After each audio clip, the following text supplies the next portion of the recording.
ये अब आरंभ करते हैं आज की यह विलक्षण कथा। मित्रों, यह कथा किसी साधारण समय की नहीं है। ये उस युग की बात है जब हर कंकर में ईश्वर की छवि बसती थी और हर प्राणी अपने कर्म में ही परमात्मा को खोजता था। उस दिव्य काल में एक घना जंगल अपने जीवन के अंतिम चरण में था। उसकी हरियाली अब विलीन होने लगी थी। उसी निर्जीव हो चुकी धरती पर एक ठूंठ खड़ा था, सूखा, निष्प्राण, परंतु साक्षी था अनेक युगों का। उस ठूंठ की एक सूखी शाखा पर दो प्राचीन जीव विराजमान थे, एक मोर और एक मोरनी। और वे साधारण जीव नहीं थे, वे वही दिव्य युगल थे जिन्हें स्वयं श्री कृष्ण ने अपनी लीला में सम्मिलित किया था। वो दोनों अब वृद्ध हो चुके थे, परंतु उनके हृदय में वह प्रेम, वह अनुराग अभी भी उसी मधुरता से बह रहा था जैसे साक्षात राधा और कृष्ण किसी वृक्ष की डाल पर बैठे स्मृति में लीन हो। मोरनी ने कोमल स्वर में अपने प्राणप्रिय से कहा, हे स्वामी, देखिए ना, आज का यह दिन कितना पवित्र है। यह मंद पवन, यह निर्मल आकाश, यह अलौकिक सूर्य, मानो स्वयं श्री हरि इस वायुमंडल में अपनी करुणा बरसा रहे हों। काश आज आप मुझे कोई ऐसी कथा सुनाएं जो मेरे अंतर मन को गंगा जल की तरह पावन कर दे। कोई ऐसा प्रसंग जिसमें श्री कृष्ण की लीला झलके और ज्ञान के मोती बिखरें। उसके इन पवित्र वचनों को सुनकर वृद्ध मोर का मन प्रसन्नता से भर उठा। उसने अपनी नेत्रों में प्रेम और भक्ति की एक झलक के साथ कहा, हे प्रिय, तुम्हारी वाणी मेरे लिए श्री हरि की वाणी से कम नहीं। तुमने जो कहा वह मेरे लिए आज्ञा के समान है। मैं तुम्हें वह कथा सुनाऊंगा जिसे स्वयं श्री कृष्ण ने मुझे दिव्य स्वर में सुनाया था। यह कथा किसी साधारण परिवार की नहीं, एक ऐसे पिता और उसकी संतानों की है जहां प्रेम भी है, षड्यंत्र भी, सेवा भी है, स्वार्थ भी, और अंततः सत्य की ही विजय होती है। यह कथा तुम्हारे अंतकरण को स्पर्श करेगी और आत्मा को ज्ञान से भर देगी। मोरनी की आंखों में अब एक दैवी चमक थी। उसका रोम रोम जैसे श्री हरि की कथा सुनने को आतुर था। उसने अपने प्रभु से कहा, हे नाथ, अब देर मत कीजिए। यह सौभाग्य मुझे और विलंब से नहीं सह पाएगा। मुझे वह कथा सुनाइए जिसे सुनकर आप धन्य हुए और आज मुझे भी श्री कृष्ण की अमृतवाणी का स्पर्श प्राप्त हो। अब वह वृद्ध मोर जैसे कोई आशे अपने शिष्य को दीक्षा दे रहा हो, अत्यंत शांत और गंभीर स्वर में कथा आरंभ करता है। हे देवी, यह बहुत ही पुरातन काल की बात है। एक समृद्ध राज्य था, टीकमगढ़। उस राज्य के राजा के केवल एक ही पुत्र थे, नाम था सिद्धार्थ। वे केवल राजकुमार नहीं थे, वे स्वयं धर्म के पथिक थे, अत्यंत दयालु, तपस्वी मन के और बुद्धिमत्ता में श्री राम की झलक लिए हुए। उन्होंने एक नियम बना रखा था, प्रत्येक रात वे अपना भेष बदलकर नगर में भ्रमण करते थे। साथ में केवल एक विश्वस्त सेवक होता और वे चुपचाप नगर की गलियों से गुजरते, लोगों की पीड़ा, उनकी प्रसन्नता, उनके संघर्ष और उनके आंसू सब कुछ अपनी आंखों से देखते और फिर मनन करते। यह केवल शासन नहीं था, यह सेवा थी। यह केवल देखना नहीं था, यह हृदय से समझना था। और यही वही धर्म है जिसे श्री कृष्ण ने अर्जुन को भी सिखाया था कि एक राजा वही होता है जो जनता के दुखों को अपने भीतर अनुभव करे। वृद्ध मोर ने आगे कहा, हे प्रिय, समय की गति को कोई रोक नहीं सकता। जब सिद्धार्थ के पिता वृद्ध हो चले और रोग से पीड़ित हुए, तब एक दिन उन्होंने अपना पार्थिव शरीर त्याग दिया। पूरे राज्य ने उन्हें श्रद्धांजलि दी और उनके राजकुमार सिद्धार्थ को राजा के रूप में अभिषिक्त किया गया। लेकिन सत्ता ने सिद्धार्थ को बदल नहीं दिया। वे अभी भी रात के अंधकार में नगर भ्रमण करते। अंतर बस यह हुआ कि अब उनके साथ एक सेवक नहीं बल्कि एक बुद्धिमान मंत्री होता था जो उनकी योजनाओं को कार्य रूप देने में सक्षम था। प्रिय भक्तों, यही होती है सच्ची धर्म सेवा।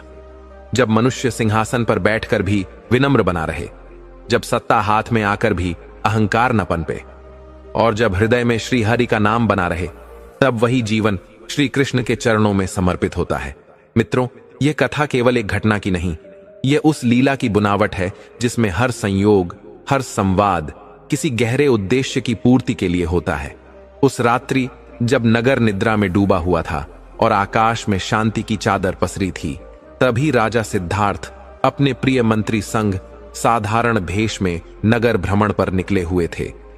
यह केवल एक अभ्यास नहीं था, यह राजधर्म की जीवंत अनुभूति थी। चलते चलते वे एक संकरी और साधारण गली में पहुंचे जो नगर के छोर पर स्थित थी।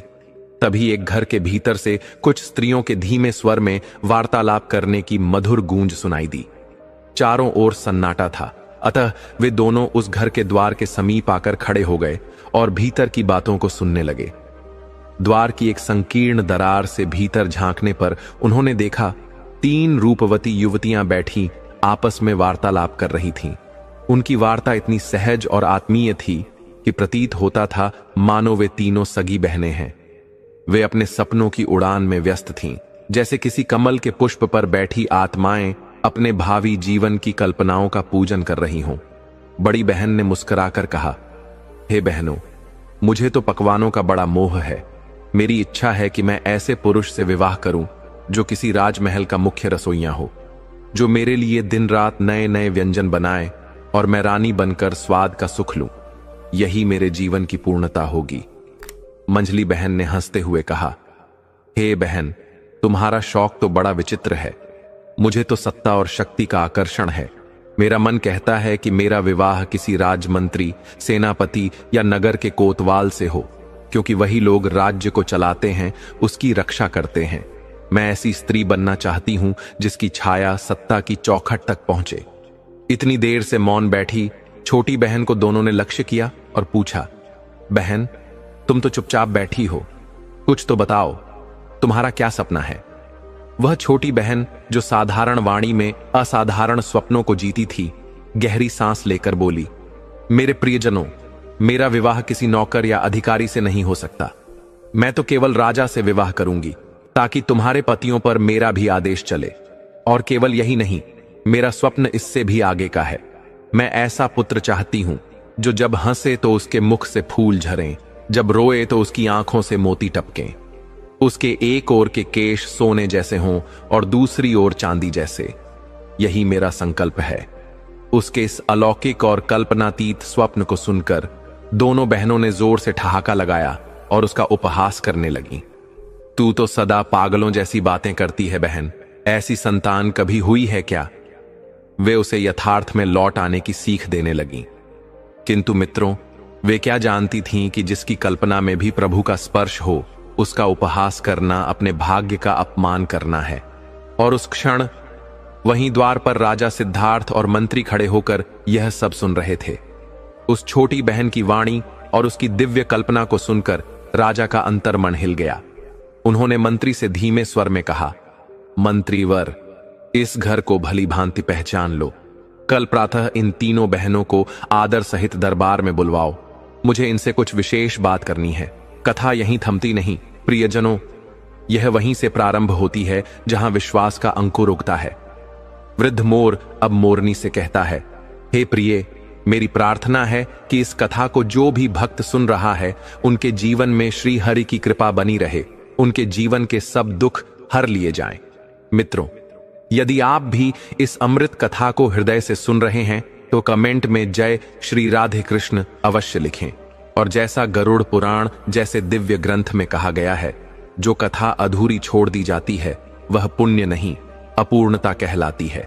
अतः आप सभी से निवेदन है कि इस कथा को अंत तक सुने। अब आइए पुनः उस दिव्य कथा में प्रवेश करते हैं। अगले ही दिन राजा के आदेश का पालन करते हुए मंत्री ने उन तीनों बहनों को सम्मान सहित राज दरबार में बुला लिया। मित्रों, लीला की यह गूढ़ रचना आगे बढ़ती है। राजा सिद्धार्थ जब उन तीनों बहनों को दरबार में आते देखता है तो उसका हृदय उस सबसे छोटी बहन की रूप शोभा को देखकर ठहर सा जाता है, जैसे स्वयं लक्ष्मी स्वरूपा उसके समक्ष आ गई हो। उस अनुपम रूपवती की सादगी और तेजस्विता ने राजा को आकर्षित कर लिया। फिर राजा ने गंभीर स्वर में उन तीनों से पूछा, कल रात तुम अपने घर में क्या बातें कर रही थी? सब कुछ सच सच बताओ, क्योंकि मैंने स्वयं अपने कानों से वह सब सुना है। यदि तुमने झूठ बोला तो यह राज्यद्रोह माना जाएगा। अब वे बातें तो 3 बहनों की अंतरंग थीं, जिनमें उन्होंने अपने मन के स्वप्नों को निसंकोच प्रकट किया था। भला वे उन्हें राजसभा में कैसे दोहराएं? संकोच और लज्जा ने उनके कंठ को जकड़ लिया। तीनों बहनों के चेहरे शर्म से लाल हो गए, उनकी दृष्टि नीचे झुक गई और वे मौन हो गईं। राजा ने धैर्यपूर्वक कहा, डरो मत, मैं तुम्हारी इच्छाओं की अवहेलना नहीं करूंगा, बल्कि उन्हें पूर्ण करने का प्रयास करूंगा। बस एक बार सत्य कह दो। राजा की करुणा और गंभीरता को देखकर तीनों बहनों ने धीरे धीरे वह रात्रिकालीन वार्तालाप उसी प्रकार राजा के समक्ष सुना दिया। राजा उन तीनों की निष्कलुष अभिव्यक्ति से अत्यंत प्रसन्न हुआ।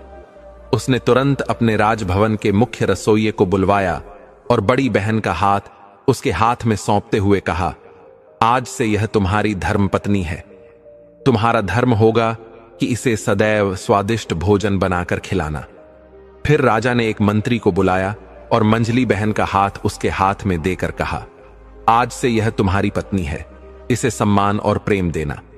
और फिर वह राजा उस छोटी बहन की ओर देखकर कहता है, तुम्हारी इच्छा थी कि तुम राजा की पत्नी बनो।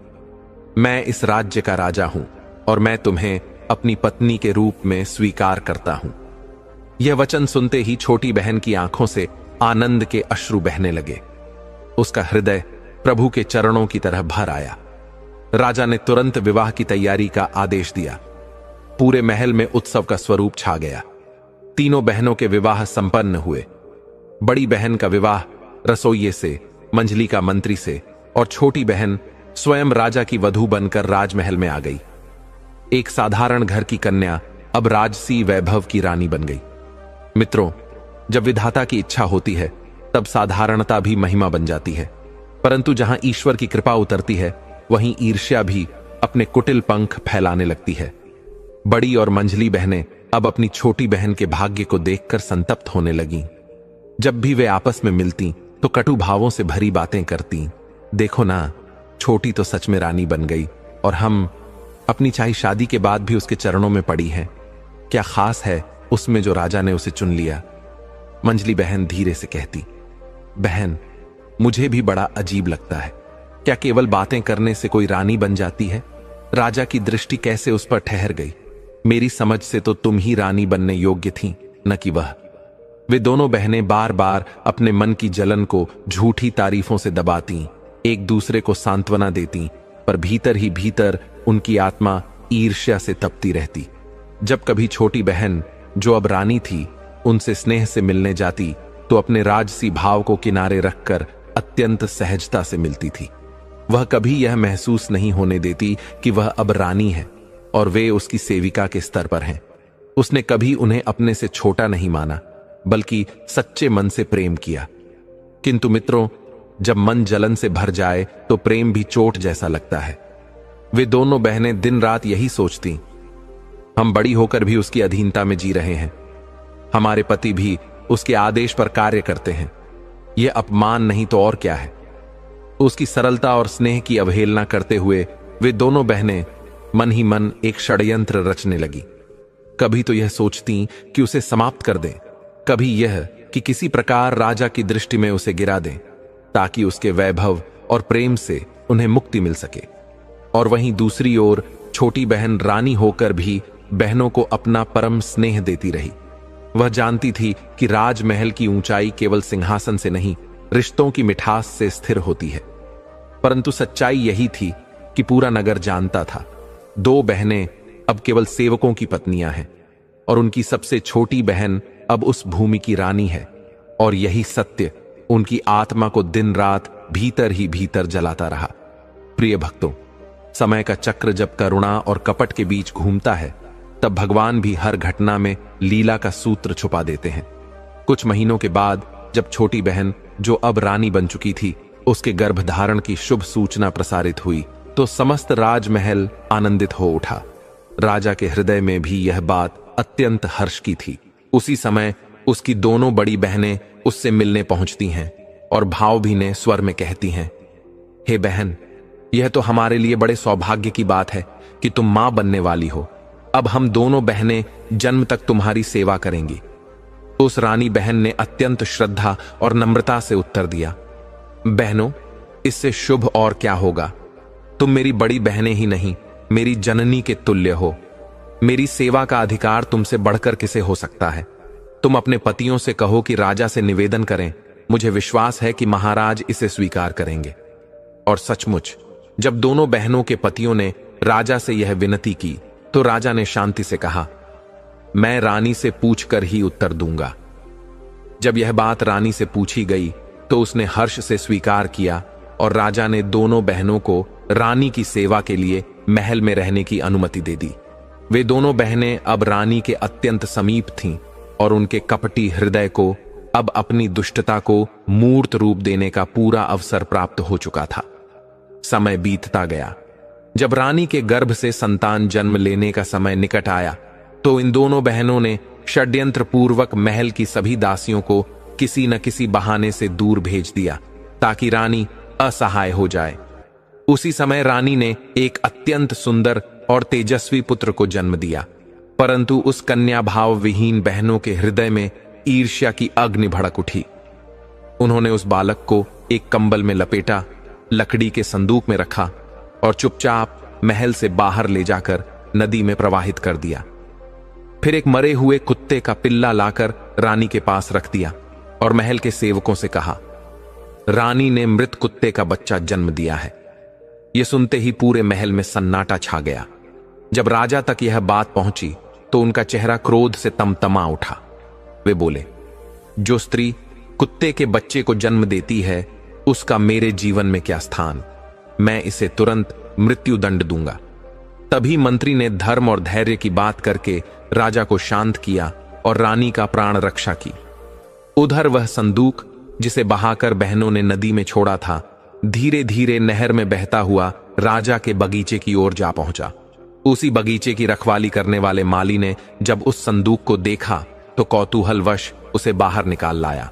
जब संदूक खोला गया तो उसमें वह बालक लेटा हुआ था, ऐसा तेजस्वी मानो स्वयं चंद्रमा की किरणें उसमें समाई हों। माली और उसकी पत्नी निःसंतान थे। उन्होंने उस बालक को भगवान का वरदान समझकर अपना लिया और स्नेहपूर्वक उसका पालन करने लगे। 1 वर्ष बीत गया। रानी ने फिर एक पुत्र को जन्म दिया, लेकिन वही कहानी दोहराई गई। फिर से दुष्ट बहनों ने वही कुटिलता की, बच्चे को नदी में बहा दिया और इस बार मरी हुई बिल्ली के बच्चे को रानी के पास रख दिया।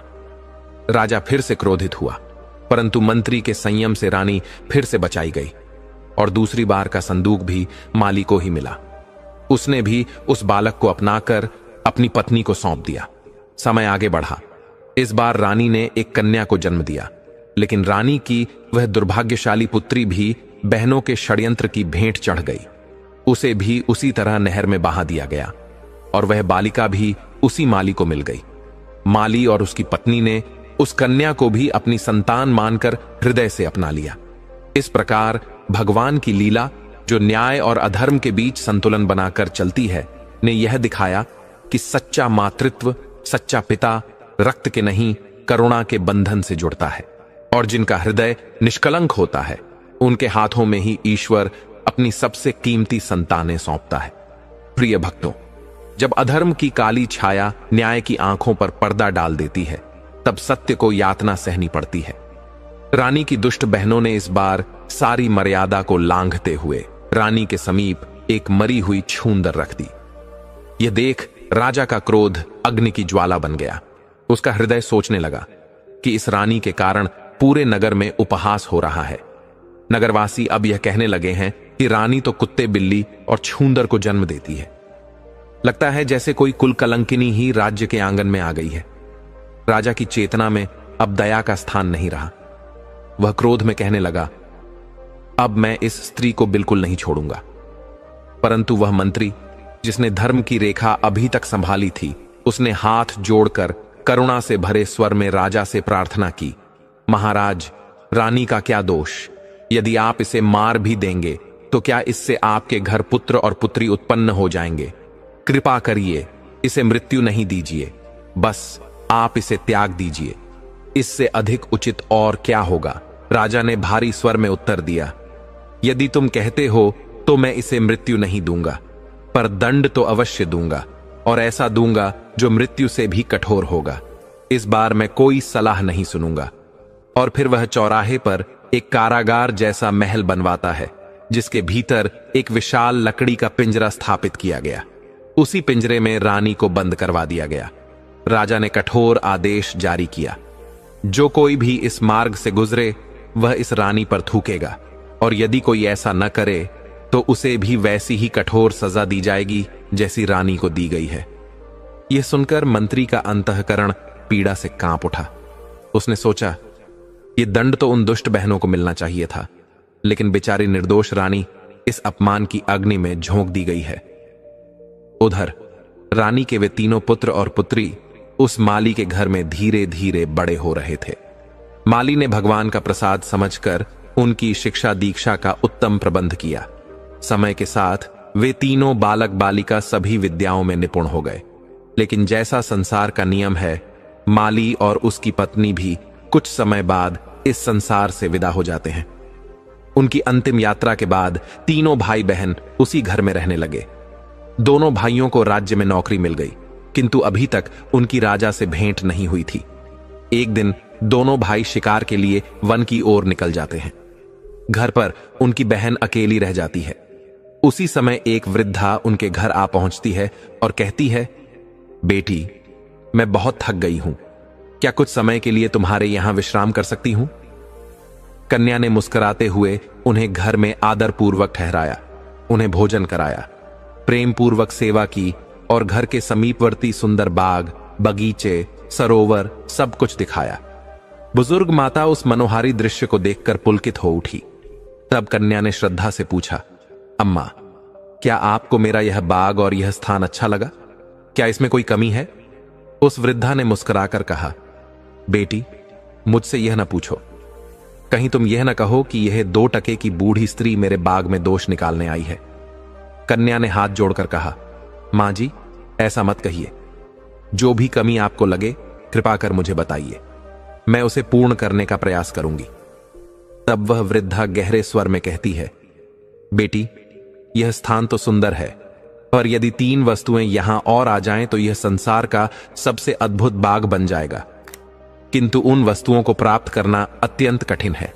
कन्या ने श्रद्धा से कहा, हे माता, वे 3 वस्तुएं क्या हैं? कृपया बताएं। तब वृद्धा ने रहस्यात्मक स्वर में कहा, पहली वस्तु है एक बुलबुल जो मनुष्य की तरह बोलती है। जब वह गाती है तो असंख्य पक्षी उसके आसपास एकत्र हो जाते हैं और उसी के स्वर में स्वर मिलाते हैं। दूसरी वस्तु है एक गाने वाला वृक्ष जिसके पत्ते इतने चिकने और मोटे होते हैं कि जब वायु बहती है तो वे आपस में रगड़ खाते हैं और उससे ऐसा मधुर संगीत उत्पन्न होता है जो किसी का भी मन मोह लेता है। और तीसरी वस्तु है सुनहरा जल। उसकी एक बूंद किसी भी पात्र में डाल दी जाए तो वह पात्र अपने आप भर जाता है और उसमें से अनवरत एक झरना फूटता है जो बार बार उसी पात्र में गिरता है और कभी नहीं रुकता। प्रिय श्रोताओं, यह तीनों वस्तुएं अब उस कन्या के जीवन को एक नई दिशा देने वाली थीं। यही से प्रारंभ होती है ईश्वर की अद्भुत योजना, जो सत्य को उसके असली स्थान तक पहुंचाने के लिए स्वयं समय का माध्यम बनती है। प्रिय भक्तों, जब आत्मा में समर्पण और सेवा का भाव होता है तब वह हर कठिन पथ को प्रेम से पार करने की शक्ति पा लेती है। उस वृद्धा की रहस्यमयी बातों को सुनकर वह कन्या नम्रता से कहती है, अम्मा, जब तुम्हें इन वस्तुओं की इतनी गहरी जानकारी है तो अवश्य तुम यह भी जानती होगी कि ये वस्तुएं कहां मिलेंगी। कृपा कर बताओ, मैं उन्हें लाने का यत्न करूंगी। तब वह बूढ़ी मां कहती है, बेटी, मैं यह तो नहीं जानती कि वे वस्तुएं ठीक किस स्थान पर हैं, परंतु यह अवश्य जानती हूं कि यदि कोई व्यक्ति उत्तर दिशा की ओर निरंतर चलता जाए तो 20 दिनों की यात्रा के बाद उसे जो पहला व्यक्ति मिलेगा वह इन वस्तुओं के विषय में मार्गदर्शन देगा। इतना कहकर वह वृद्धा आशीर्वाद देकर चल पड़ती है। उस समय वह मोर स्वर में कहता है, हे प्रिय, उस वृद्धा को कहां झांक था कि यह कन्या इतनी साहसी और संकल्पशील है कि वह स्वयं उस दिशा में निकल पड़ेगी। इसीलिए उसने जो कुछ भी उसे झांक था विस्तार से बता दिया। कन्या ने वह हर एक बात स्मरण कर ली। उधर जब दोनों भाई शिकार से लौटे और अपनी बहन को चिंतित व उदास बैठे देखा तो स्नेह से पूछने लगे, बहन, क्या तुम्हारा स्वास्थ्य ठीक नहीं या कोई बात तुम्हारे मन के विरुद्ध हो गई है? तब कन्या ने सिर झुकाकर कहा, नहीं भाइयों, कोई विशेष बात नहीं है। परंतु भाइयों ने कहा, तुम झूठ बोल रही हो, जरूर कोई बात है जो तुम्हें दुख दे रही है। जब तक तुम नहीं बताओगी हम यहां से उठेंगे नहीं। बहन ने देखा कि वे जानने के लिए आग्रह कर रहे हैं, तब नम्रता से बोली, मैं इसलिए नहीं बता रही थी कि कहीं तुम चिंता में न पड़ जाओ, पर अब जब तुम जिद करते हो तो सुनो। ये महल हमारे पिता ने हमारे लिए बनवाया था और मैंने अपनी बुद्धि से इसकी सजावट में कोई कसर नहीं छोड़ी। फिर भी आज मुझे झांत हुआ कि इस स्थान में 3 दिव्य वस्तुओं की कमी है। यदि वे मिल जाएं तो यह स्थान स्वर्ग से भी सुंदर बन जाएगा। राजकुमारों ने पूछा, वह 3 वस्तुएं क्या हैं? बताओ बहन। कन्या बोली, एक तो वह बुलबुल जो मनुष्यों की भांति बोलती है और जिसका गान सुनकर हजारों पक्षी उसके साथ सुर में सुर मिलाते हैं। दूसरी वस्तु वह वृक्ष जिसके पत्तों की आपसी रगड़ से दिव्य संगीत उत्पन्न होता है। और तीसरी वस्तु वह सुनहरा जल जिसकी एक बूंद किसी भी पात्र में डाल देने पर वह पात्र स्वयं भर जाता है और उसमें से झरना फूट पड़ता है जो निरंतर बहता है।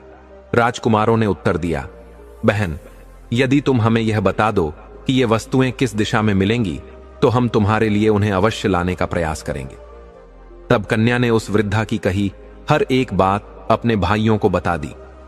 अगले दिन बड़े राजकुमार ने संकल्प पूर्वक अस्त्र शस्त्र धारण किए घोड़े पर सवार होकर निकल पड़ा। बहन यह देखकर रोने लगी और बोली, भैया, मैं कितनी निर्दयी हूं जो अपने मनोरथ के लिए तुम्हें संकट में डाल रही हूं। मेरी मांग व्यर्थ है, मैं अब इन वस्तुओं की कभी चर्चा भी नहीं करूंगी, कृपया मत जाओ। लेकिन राजकुमार दृढ़ होकर बोला, बहन, एक बार जब कमर कस ली जाए तो पीछे हटना कायरता है। यदि मैं नहीं गया तो यह बात जीवन भर मेरी आत्मा को कचोटती रहेगी। फिर उसने अपनी बहन को एक खंजर देते हुए कहा, जब तक यह खंजर सामान्य है समझना मैं सुरक्षित हूं, लेकिन यदि इसमें से रक्त की बूंदें टपकें तो जान लेना कि मैं अब इस संसार में नहीं हूं। यह सुनकर बहन और छोटा भाई बहुत व्याकुल हो उठे, लेकिन बड़े राजकुमार ने किसी की नहीं सुनी और उस दिशा में घोड़ा बढ़ा दिया जहां वृद्धा ने बताया था। राजकुमार उत्तर दिशा में लगातार चलता गया और 20 दिन की यात्रा के बाद उसने एक अद्भुत दृश्य देखा। दूर एक झोपड़ी थी और उसके बाहर एक अत्यंत वृद्ध पुरुष बैठा था। उसके बाल बर्फ जैसे श्वेत, उसकी दाढ़ी, मूछें और केश इतने बढ़े हुए कि उसका संपूर्ण शरीर ढका हुआ था। राजकुमार ने उसे देखकर मन ही मन अनुमान लगाया कि यह वही तपस्वी होगा जिसके विषय में बहन को बताया गया था। वह घोड़े से उतरकर शिष्टता से प्रणाम करता है, परंतु उत्तर अस्पष्ट आता है। वृद्ध के बालों के कारण उसका मुख ढका हुआ था। तब राजकुमार ने अपनी जेब से एक छोटी कैंची निकाली और कहा, तपस्वी महाराज, यदि आप आज्ञा दें तो मैं आपकी दाढ़ी और केश काट दूं, जिससे आपकी वाणी स्पष्ट सुन सकूं। तपस्वी ने सहमति दी। राजकुमार ने सावधानी पूर्वक उनके बाल काट दिए। अब उनका चेहरा एकदम युवा जैसा प्रतीत होने लगा। राजकुमार बोला, यदि मेरे पास दर्पण होता तो मैं आपको दिखाता कि आप वृद्ध से फिर से यौवन में लौट आए हों। यह सुनकर तपस्वी मुस्कुराया और बोला, पुत्र, मैं तुम्हारी सेवा से प्रसन्न हूं। कहो, तुम इतनी दूर क्यों आए हो? मैं तुम्हारे लिए क्या कर सकता हूं? राजकुमार ने आदर से कहा, तपस्वी महाराज, मैं बहुत दूर से उन 3 वस्तुओं की खोज में आया हूं, बोलने वाली बुलबुल, गाने वाला वृक्ष और सुनहरा जल। कृपया मुझे बताइए, वे कहां मिलेंगी? सुनते ही तपस्वी मौन हो गया। राजकुमार ने फिर पूछा, महाराज, कृपया कुछ कहिए, यदि नहीं पता तो मना कर दीजिए। तब तपस्वी बोले, पुत्र, मुझे सब ज्ञात है, परंतु मैं तुम्हें बताना नहीं चाहता क्योंकि मैं तुम्हें संकट में नहीं डालना चाहता। वह मार्ग बड़ा भयानक है। वहां 100 से अधिक लोग गए पर कोई लौटकर नहीं आया। इसलिए मैं तुमसे कहता हूं, जहां से आए हो वहीं लौट जाओ। राजकुमार ने विनम्र किंतु दृढ़ स्वर में कहा, बाबा, मैं लौटने नहीं आया हूं। मैंने अपनी बहन से वचन दिया है, उसे निभाने के लिए जान भी देनी पड़ी तो पीछे नहीं हटूंगा। आप कृपा करके केवल मुझे मार्ग बता दीजिए, बाकी मैं देख लूंगा। मेरे युद्ध कौशल पर विश्वास रखिए। तपस्वी बोले, बेटा, यही तो कठिनाई है। तुम्हारे शत्रु सामने से नहीं, छिपकर वार करेंगे। तुम बहादुर हो, परंतु यह मार्ग तप, भक्ति और बलिदान का है, युद्ध का नहीं। प्रिय श्रोताओं, यही वह क्षण था जहां संकल्प और त्याग की अग्नि एक साथ जलने लगी थी। राजकुमार ने बड़ी दृढ़ता से कहा, मैं छिपकर वार करने वालों से भी भली भांति निपटना जानता हूं। कृपया आप केवल मुझे रास्ता बता दीजिए। उस समय उस तपस्वी ने बहुत समझाया, बहुत आग्रह किया, लेकिन राजकुमार अपनी जिद पर अडिग रहा। तब तपस्वी ने भारी मन से अपने झोले से एक गेंद निकाली और कहा, पुत्र, मुझे तुम्हारे जीवन का बहुत खेद हो रहा है, किंतु तुमने जब जिद पकड़ ही ली है तो फिर अब तुम्हारा भला बुरा स्वयं देखना होगा। घोड़े पर सवार होकर इस गेंद को भूमि पर छोड़ देना। यह गेंद स्वयं लुढ़कती जाएगी और तुम्हें इसके पीछे पीछे चलते जाना है। जब तक यह लुढ़कती रहे तुम रुकना मत। यह एक पहाड़ के नीचे जाकर थमेगी। वहीं तुम अपने घोड़े को एक वृक्ष से बांध देना और फिर पहाड़ पर चढ़ना आरंभ करना। दोनों ओर तुम्हें काले पत्थर दिखेंगे, किंतु ध्यान मत देना। मार्ग में पीछे से कई प्रकार की आवाजें आएंगी, कुछ गालियां, कुछ धमकियां, कुछ भय उत्पन्न करने वाली ध्वनियां। उन्हें अनसुना करना। लेकिन यदि तुमने एक बार भी भयवश पीछे मुड़कर देखा तो तुम और तुम्हारा घोड़ा दोनों पत्थर बन जाओगे। वे सभी काले पत्थर जो वहां पड़े हैं वे उन्हीं लोगों के शरीर हैं जो यही सब वस्तुएं लेने आए थे, परंतु पीछे मुड़कर देखने के कारण पत्थर बन गए। यदि तुम कुशलतापूर्वक पहाड़ की चोटी तक पहुंच सको तो वहां एक वृक्ष पर टंगा एक पिंजरा मिलेगा जिसमें एक गाने वाली चिड़िया होगी। उससे भयभीत मत होना, उसके शब्दों में सत्य छुपा होगा। उसी से गाने वाले वृक्ष और सुनहरे जल के बारे में पूछना, वह सब कुछ बता देगी। उसके बाद तुम्हारी राह से समस्त संकट हट जाएंगे। इतना सब बताने के बाद भी वह तपस्वी बोला, पुत्र, मैंने सब बता दिया, परंतु मेरा अंतर्मन कहता है तुम वहां तक नहीं पहुंच पाओगे, तुम पत्थर बन जाओगे, लौट चलो। किंतु राजकुमार ने उसकी बात नहीं मानी। तपस्वी ने गेंद को भूमि पर छोड़ दिया। वह लुढ़कती हुई पहाड़ी की तलहटी तक गई और रुक गई। वहां से ऊपर एक संकरा मार्ग था। राजकुमार ने घोड़े को बांधा और ऊपर चढ़ने लगा। कुछ ही दूर चलकर उसे विशाल काले पत्थर दिखाई देने लगे और फिर जैसे ही वह कुछ कदम आगे बढ़ा, पीछे से आवाजें आने लगीं। किसी ने कहा, कौन मूर्ख आगे बढ़ रहा है? किसी ने कहा, पकड़ो इसे, मार डालो, घेर लो इसे, यह दुष्ट चिड़िया को चुराने आया है। परंतु राजकुमार ने उन आवाजों को अनसुना किया और आगे बढ़ता गया। आवाजें और भी तीव्र होती गईं, कानों पर प्रहार करने लगीं, मन को झकझोरने लगीं और फिर भय, संशय और भ्रम के उस क्षण में वह तपस्वी की बात भूल गया और एक बार पीछे मुड़कर देख लिया। बस उसी क्षण वह और उसका घोड़ा दोनों पत्थर बन गए। वे भी अब उस भयावह पथ के स्थायी अंश बन गए। इधर महल में उसकी बहन, जिसे वह एक खंजर दे गया था, यह कहकर कि मेरी मृत्यु का संकेत इसी से मिलेगा, वह रोज उस खंजर को देखती, कुछ नहीं होता। लेकिन जैसे ही राजकुमार पत्थर बना, खंजर से रक्त की धार बह निकली। राजकुमारी बिलख बिलख कर रोने लगी, माथा पटकने लगी। वह पुकारने लगी, हाय भैया, मेरी नासमझी ने तुम्हारा जीवन ले लिया। वह दुष्ट बुढ़िया ना आई होती तो यह विपत्ति कभी ना आती। मैंने तो उसके साथ प्रेम से व्यवहार किया था, पर उसने मुझे मोह में डाल दिया। हे भगवान, मुझे कुछ नहीं चाहिए, ना चिड़िया, ना पेड़, ना वह जल। मुझे केवल मेरा भाई चाहिए, उसे लौटा दो, चाहे मेरी जान ले लो। लड़की को रोता देख उसका दूसरा भाई भी रोने लगा। वह अपनी पीड़ा को रोक न सका और बोला, बहन, अब आंसू बहाने से कुछ नहीं होगा। जो मैं कहता हूं वही करो। मैं पता लगाऊंगा कि हमारे भैया की मृत्यु किसी प्राकृतिक कारण से हुई या किसी शत्रु ने उन्हें धोखे से मार डाला। यदि किसी ने उन्हें मारा है तो मैं उसे जीवित नहीं छोड़ूंगा। मैं अपने भाई की मृत्यु का प्रतिशोध अवश्य लूंगा। बहन ने बहुत विनती की, उसे समझाया कि वह न जाए। वह बोली, मैंने पहले ही एक भाई को खो दिया है, अब मैं दूसरे को मृत्यु के मुख में जाते नहीं देख सकती। हमारे बड़े भैया भी किसी से कम बहादुर नहीं थे, फिर भी वे फंस गए। उन्होंने तो जाते जाते एक खंजर देकर मेरा ध्यान रखने की युक्ति भी बनाई थी, मगर तुम्हारा हाल मैं कैसे जान पाऊंगी। तब दूसरे राजकुमार ने अपनी बहन को एक मोतियों की माला दी और कहा, देखो बहन, इस माला के सभी मोती अलग अलग हैं। जिस दिन ये मोती आपस में चिपक जाएं, समझ लेना मैं इस संसार में नहीं रहूंगा। यह कहकर वह भी घोड़े पर सवार होकर निकल पड़ा। 20 दिन की यात्रा पूरी कर वह उसी तपस्वी के पास पहुंचा। प्रणाम कर उसने पूछा, हे मुनिवर, कृपा करके बताइए कि बोलने वाली चिड़िया, गाने वाला पेड़ और सुनहरा जल कहां मिलेगा? तपस्वी ने कहा, पुत्र, यह मार्ग बहुत ही कठिन और संकटमय है। वहां जाने का विचार त्याग दो और घर लौट जाओ। जो भी वहां गया है, कोई लौट कर नहीं आया। कुछ समय पहले एक युवक आया था, ठीक तुम्हारी ही तरह दिखने वाला। मैंने उसे भी समझाया, पर वह नहीं माना और अब वह भी नहीं लौटा। राजकुमार बोला, वह मेरा बड़ा भाई था और अब मैं जानता हूं कि वह जीवित नहीं है, लेकिन यह नहीं जानता कि वह मरा कैसे।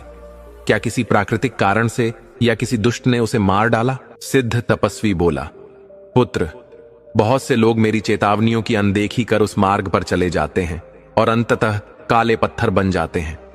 तुम्हारे भाई के साथ भी ऐसा ही हुआ। मेरी सलाह मानो और लौट जाओ, नहीं तो तुम भी उन्हीं में से एक हो जाओगे। राजकुमार ने कहा, मुनिवर, अब मैं बहुत दूर निकल आया हूं, अब लौटने का विचार नहीं कर सकता।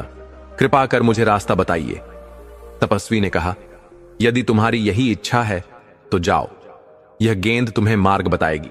इसके पीछे पीछे चलते जाना। गेंद को लुढ़काकर तपस्वी ने उसे सौंप दिया। राजकुमार उस गेंद के पीछे चलता गया। कुछ समय बाद गेंद एक पहाड़ी की तलहटी में जाकर रुक गई। उसने वहीं घोड़ा बांधा और चढ़ाई शुरू की। अब भी कुछ ही कदम चला था कि पीछे से कर्कश आवाजें आईं। अबे बदमाश, तू कहां चला जा रहा है? रुक जा कमबख्त, तुझे सजा दूंगा। इन अपमानजनक शब्दों को सुनते ही राजकुमार का क्रोध भड़क उठा। वह तपस्वी की चेतावनी भूल गया। उसने तलवार खींच ली और गाली देने वाले को टुकड़े टुकड़े करने के इरादे से पलट कर देखा, और उसी क्षण वह और उसका घोड़ा काले पत्थर में परिवर्तित हो गए। इधर महल में राजकुमारी ने उस मोतियों की माला को देखा जो राजकुमार उसे दे गया था। उसने देखा कि सारे मोती आपस में चिपक गए हैं। यह देख वह चीख उठी। वह समझ गई कि अब उसका दूसरा भाई भी इस संसार में नहीं है। भाई के शोक में वह फूट फूट कर रोने लगी और रोते रोते बेहोश हो गई। जब उसे होश आया तो उसने दृढ़ निश्चय किया, मेरे कारण ही मेरे दोनों भाई काल के ग्रास बने। अब मैं जीकर क्या करूंगी? मित्रों, वह केवल एक कोमल हृदय बहन नहीं थी, वह हर विद्या में पारंगत थी। उसे शस्त्र चलाना, घुड़सवारी, तलवारबाजी और धनुर्विद्या सभी कुछ आता था। अब वह स्वयं घोड़े पर सवार होकर अपने भाइयों की खोज में निकल पड़ी। 20 दिनों की यात्रा के बाद वह उसी साधु के पास पहुंच गई। उसने तपस्वी को प्रणाम कर पूछा, हे तपस्वी महाराज, मुझे बोलने वाली चिड़िया, गाने वाला वृक्ष और सुनहरा जल चाहिए। कृपया बताइए, ये कहां मिलेंगे? तपस्वी ने उसे देखकर कहा, बेटी, तुम एक कन्या हो। तुम्हारे लिए उचित यही होगा कि अपने मन की इच्छाओं पर संयम रखो। जिन वस्तुओं की तुम बात कर रही हो, यदि तुम्हें वे मिल भी जाएं, तो तुम सकुशल लौट नहीं पाओगी। तुम्हारा कल्याण इसी में है कि तुम उसी राह पर लौट जाओ जिससे आई हो। लेकिन लड़की ने दृढ़ता से उत्तर दिया, मैं अब लौट नहीं सकती। कृपया विस्तार से बताइए कि किस किस प्रकार के खतरे इस मार्ग में मिलेंगे, ताकि मैं पहले से ही उनके लिए तैयार रहूं। तपस्वी ने सारी बात बता दी। बेटी, जब तक तुम पहाड़ की चोटी पर नहीं पहुंच जाती, तब तक खतरा बना रहेगा। चोटी पर पहुंचते ही तुम्हें बोलने वाली चिड़िया मिलेगी, जो तुम्हें उस पेड़ और जल के स्थान की जानकारी देगी। केवल इतना ध्यान रखना कि चढ़ते समय पीछे से जो भी कटु वचन, गालियां या धमकियां सुनाई दें, उन्हें अनसुना करते हुए आगे बढ़ती रहना। जिन लोगों ने उन शब्दों को सुना और डर कर पीछे देखा, वे सब पत्थर बन गए। कुछ समय पहले 2 युवक भी आए थे, शायद वे भी अब उन्हीं पत्थरों में बदल गए हैं। लड़की ने कहा, वे मेरे भाई थे और मेरी ही भूल के कारण वे यहां फंस गए। इसका अर्थ यह हुआ कि वे शब्द किसी को वास्तविक हानि नहीं पहुंचाते। यदि उन्हें अनसुना कर दिया जाए तो कोई खतरा नहीं। उसने साहस और चतुराई का परिचय दिया, अपने कानों में रुई डाल ली। तपस्वी ने गेंद लुढ़काई और वह लड़की उसके पीछे चल पड़ी। गेंद पहाड़ की तलहटी तक पहुंचकर रुक गई। उसने घोड़ा वहीं छोड़ा और पहाड़ पर चढ़ने लगी। तभी पीछे से भयंकर आवाजें आने लगीं, लेकिन उसके कान रुई से बंद थे। उसने कुछ भी नहीं सुना और अपने पथ पर बढ़ती चली गई। लड़की बिना रुके लगातार आगे बढ़ती रही। पीछे से आती हुई आवाजें अब बहुत तेज हो चुकी थीं, परंतु उसके कानों में रुई थी, इसलिए वे गालियां उसे सुनाई नहीं देती थीं। वह बिना विचलित हुए चढ़ती रही और अंततः वह पहाड़ की चोटी तक पहुंच गई। वहां जाकर उसने देखा कि एक सुंदर चिड़िया एक पिंजरे में मधुर गीत गा रही है। जैसे ही चिड़िया की नजर लड़की पर पड़ी, वह गरजते हुए बोली, हे लड़की, सावधान, मेरे पास मत आना। चिड़िया की डांट सुनकर राजकुमारी मुस्कुरा पड़ी और दौड़कर उसका पिंजरा उठा लिया। उसने कहा, चिड़िया रानी, आज से तुम मेरी हो, अब तुम सदा मेरे पास रहोगी। लड़की ने अब अपने कानों से रुई निकाल ली थी। तब चिड़िया बोली, तुम सच कहती हो, अब मैं सदा तुम्हारी सेवा में रहूंगी। मैं इस पिंजरे में ही रहती हूं, पर संसार की कोई बात मुझसे छुपी नहीं है। तुम्हारे जीवन की बातें भी मैं उतनी जानती हूं जितनी तुम स्वयं नहीं जानती। अब तुम मेरी स्वामिनी हो और मैं तुम्हारी सहायता करूंगी। बताओ, तुम मुझसे क्या चाहती हो? चिड़िया की बातें सुनकर लड़की बहुत प्रसन्न हुई। उसने कहा, मेरे दोनों भाइयों के पत्थर बन जाने का मुझे बहुत दुख है, लेकिन अभी मैं बाद में इस विषय में बात करूंगी। पहले यह बताओ कि गाने वाला पेड़ और सुनहरा पानी कहां मिलेगा? चिड़िया ने मार्ग बता दिया। राजकुमारी वहां पहुंची और उसने देखा कि वहां एक सुंदर कुंड था जिसमें सुनहरा जल चमक रहा था। उसने एक चांदी की सुराही में वह पानी भर लिया। फिर उसने चिड़िया से गाने वाले पेड़ के बारे में पूछा। चिड़िया बोली, तुम्हारे पीछे जो बड़ा जंगल है वहीं वह गाने वाला वृक्ष है। जब तुम वहां पहुंचोगी तो तुम स्वयं जान जाओगी कि कौन सा वह वृक्ष है, क्योंकि उस वृक्ष से मधुर संगीत की ध्वनि आती होगी। राजकुमारी ने कहा, ठीक है, लेकिन मैं उसे अपने साथ कैसे ले जाऊं? चिड़िया बोली, उस वृक्ष को उखाड़ने की आवश्यकता नहीं, केवल उसकी एक टहनी तोड़कर ले आओ। जब तुम अपने बगीचे में उस टहनी को रोपोगी तो वह एक पूर्ण वृक्ष बन जाएगा। चिड़िया के अनुसार लड़की जंगल में पहुंची और उस संगीतमय वृक्ष की एक टहनी तोड़ ली। अब उसके पास तीनों वस्तुएं थीं, परंतु उसका हृदय अपने भाइयों की चिंता से व्याकुल था। उसने चिड़िया से पूछा, मेरे दोनों भाई जो काले पत्थर बन चुके हैं, क्या मैं उन्हें फिर से जीवित कर सकती हूं? मैं तो यह भी नहीं जानती कि वे कौन से पत्थर हैं। चिड़िया ने कहा, जो सुनहरा जल तुमने सुराही में भरा है उसकी एक एक बूंद पत्थरों पर छिड़कते जाना, तुम्हारे दोनों भाई घोड़े सहित जीवित हो जाएंगे। राजकुमारी ये सुनकर बहुत आनंदित हुई और पिंजरा, सुराही और टहनी लेकर नीचे उतरने लगी। जहां जहां उसे काले पत्थर दिखाई दिए वहां उसने एक एक बूंद सुनहरा जल छिड़क दिया और देखते ही देखते जो लोग पत्थर बने पड़े थे वे सब अपने असली रूप में लौट आए। उन्हीं में उसके दोनों भाई भी थे। भाइयों को जीवित देख वह दौड़कर उनसे लिपट गई और रोते हुए बोली, भाइयों, मुझे बोलने वाली चिड़िया, गाने वाला वृक्ष और सुनहरा जल मिल गया है। इन्हीं के कारण तुम दोनों फिर से जीवित हो पाए हो, और जितने भी काले पत्थर बने लोग थे सबको मैंने जीवन दान दे दिया है। सभी राजकुमार और अन्य लोग जो पुनर्जीवित हुए थे वे हाथ जोड़कर बोले, हे देवी, आपने हमें जीवन दिया है, हम सदा आपके आभारी रहेंगे और आपकी आज्ञा का पालन करेंगे। राजकुमारी बोली, मैंने कोई उपकार नहीं किया, मैं तो केवल अपने भाइयों को बचाना चाहती थी। यदि तुम्हारा भी उद्धार हो गया तो यह मेरे लिए अत्यंत हर्ष की बात है। अब तुम सब अपने अपने घर लौट जाओ। राजकुमारी और उसके दोनों भाई अपने अपने घोड़ों पर सवार होकर चल पड़े। भाइयों में से एक ने सुनहरा जल लिया, दूसरे ने संगीत वृक्ष की टहनी और राजकुमारी ने चिड़िया का पिंजरा संभाला। वे सब उन तपस्वी के आश्रम पर उनका धन्यवाद करने पहुंचे, परंतु वह तपस्वी वहां नहीं थे। वे वहीं केवल इस उद्देश्य से वर्षों से रुके हुए थे और अब अपना कार्य पूर्ण कर कहीं अदृश्य हो चुके थे। राजकुमारी अपने भाइयों के साथ घर लौट आई। अपने बगीचे के उस हिस्से में जो घर के सामने था उसने चिड़िया का पिंजरा टांग दिया। जैसे ही चिड़िया ने बोलना आरंभ किया, चारों ओर के पक्षी उसके सुर में सुर मिलाने लगे।